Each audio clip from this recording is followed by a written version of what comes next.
So the issue in case number one is whether the Bank Berjaya can be held liable for the forged checks drawn on Mr. Maximus' account and whether Mr. Maximus' failure to examine his bank statement affects his claim for the amount paid out on the forged checks.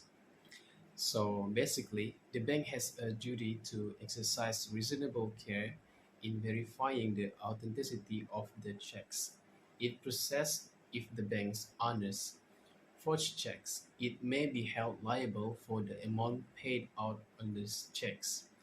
A banker who pays out on a check where the signature is forged will be liable for having paid without any mandate or authority to debit the customer's account. According to Section 24 under the Bill of Exchange Act 1949 state that where a signature on a bill is forged, the forged signature is wholly inoperative unless the customer is stopped or is precluded from getting up the forgery. We can also refer to the case of United Asian Bank Berhad versus Thai Sun Hang Constructions Sundrian Berhad 1993. The appellant bank was held liable by the Supreme Court to pay about 1.5 million ringgit as it had no authority to debit the customer's account in relation to 97 checks, which were forged in duration of 3 years. In Syarikat Islamia versus Bank Bumi Malaysia Berhad, it was stated that a customer who alleges that his banker earned forged checks drawn on his account need only establish the charge of forgery on the balance of probabilities.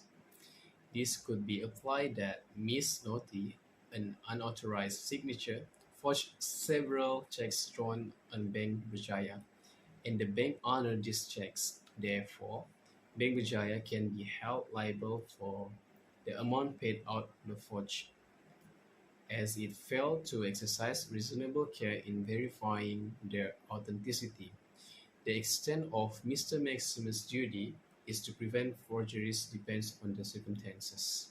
If he had no reason to suspect any wrongdoing, or if Miss Nodi's action were beyond his control, it may be weaken Bank's Berjaya argument. However, if Miss if Mr. Maximus failed to exercise reasonable care in supervising his employees or implementing internal control measures, his own negligence may contribute to the determination of liability. So, to conclude it, Bank Wijaya can be held liable for the amount paid out on the forged checks, as it failed to exercise reasonable care in verifying their authenticity. The extent of Mr. Maximus' own negligence in preventing the forgeries and his failure to examine bank statements may be considered in determining the final liability. Hi, my name is Asli Binti Fazli. I will present for the second issue from the first case. So the next issue is failure to examine bank statements. In order to establish the legal implications arising from Mr. Maximus' failure to examine his bank statements as a customer, Mr. Maximus has a duty to exercise reasonable care in the handling of his accounts and banking transactions. As a current account customer, Mr. Maximus has a duty of care to exercise reasonable care and diligence in the handling of his bank account. This includes regularly examining his bank statements to ensure the accuracy of transactions and detect any discrepancies. One relevant cases to consider is Barclays Bank Limited versus Quiz Close Investment Limited, 1970, appeal cases 567. In this case, the House of Lands held that the customer has a duty to examine bank statements and inform the bank of any discrepancies within reasonable time. Failure to do so may impact the customer's ability to recover losses resulting from unauthorized transactions. Another one is Bank Berhad versus Dato Sri Chang Ki Pen and Ana, 2014. The court held that the duty to examine account statements lies at the customer, and failure to do so may result in the customer being held partially responsible for losses arising from forgeries, discrepancies within a reasonable time. In this case, Mr. Maximus had never been in the habit of examining his periodical bank statements. His failure to exercise reasonable care by not reviewing his bank statements could raise issues regarding his ability to recover the losses resulting from the forged checks. However, the bank's argument that it paid the checks in good faith and in ordinary cases of business may provide same protection under the Bills of Exchange Act 1949. Based on the duty of a customer to examine bank statement as established in the relevant legal provisions and case law, Mr. Maximus' failure to review his bank statements could potentially impact his ability to recover the incurred from the forged checks. So the bank can argue contributory negligence on Mr. Maximus' part, potentially affecting the extent of their liability. Additionally, their claim for protection under the Bills of Exchange Act 1949 could further their liability. So ultimately, the court will need to consider the facts and circumstances of the case to determine the apportionment of liability between Mr. Maximus and Bank Berjaya. And however, the specific circumstances of the case and any other relevant legal arguments should be considered before reaching a final conclusions. In this case, Mr. Sim asked Ms. Sasa to be a guarantor for his overdraft facility worth 100,000 ringgit Malaysia. However, Mr. Sim claimed that Ms. Sasa was only his witness, causing her to sign the overdraft. Ms. Sasa was given the false confidence one to be responsible for the facility. According to Section 7(8) of the Contract Act 1950, a guarantor is a second dependent individual who will bear liability to the principal debtor after failing to make the repayment to the creditor. Therefore, the relationship between the guarantor and the principal debtor is formed when a guarantee contract is signed. A guarantee contract is a contract used by the guarantor to meet the current and future debt. According to Section 8(3) Contract Act 1950, one SASA can make a notice to the debtor and creditor regarding the termination, presenting evidence and the reason. Ms. Sasa also can submit a non-is factum appeal to defend herself as a victim of Ms. Sim. In conclusion, an individual signing an agreement without basic knowledge or intention to be bound by the agreement considered invalid and void. The Sim has been declared bankrupt due to his failure to repay 100,000 ringgit Malaysia debt. Ms. Sasa would sign the guarantee without the protest may be liable for the outstanding debt if the bank enforced the guarantee.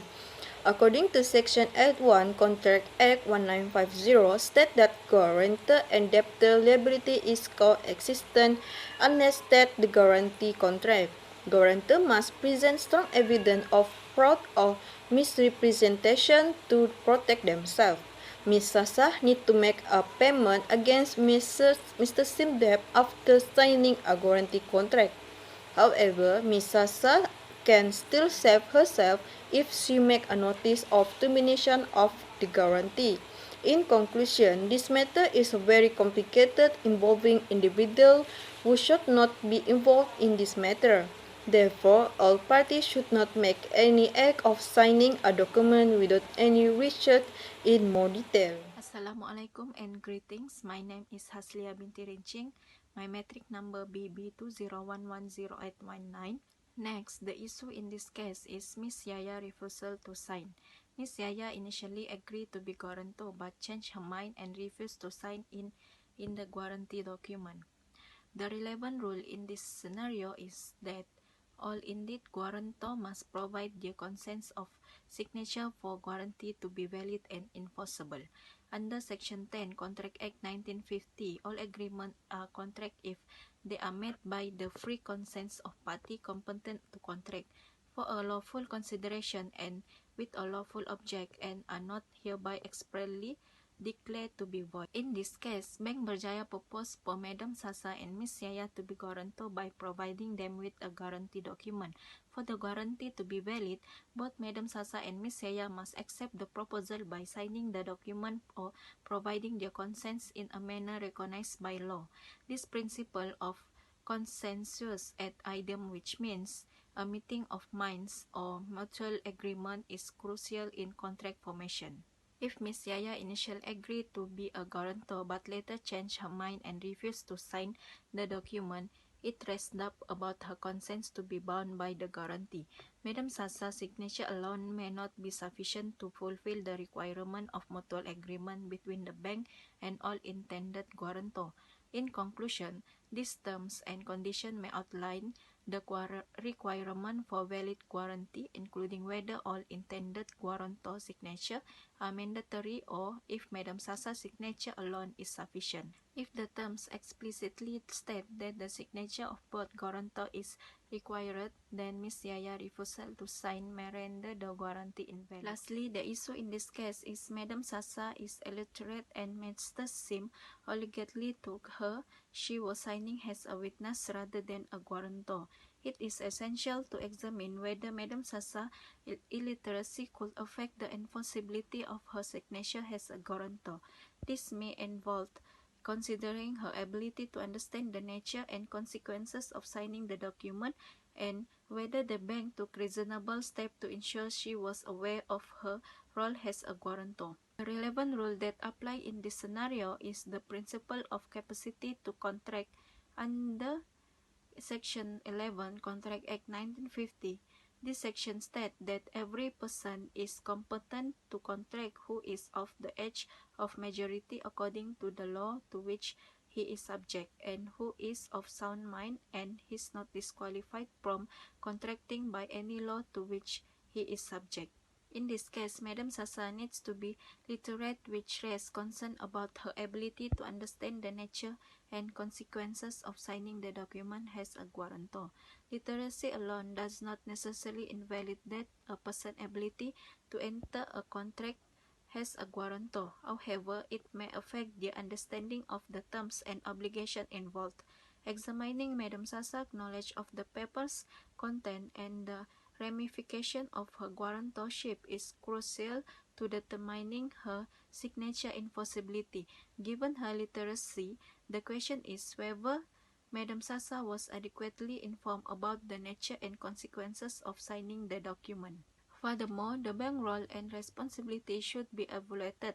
If the bank was aware of Madam Sasa's literacy, it had a duty to take reasonable steps to ensure that she understands the nature of the document and her role as a guarantor. This could involve providing verbal explanation, translation, or engaging the trusted third party to assist her in comprehending the terms.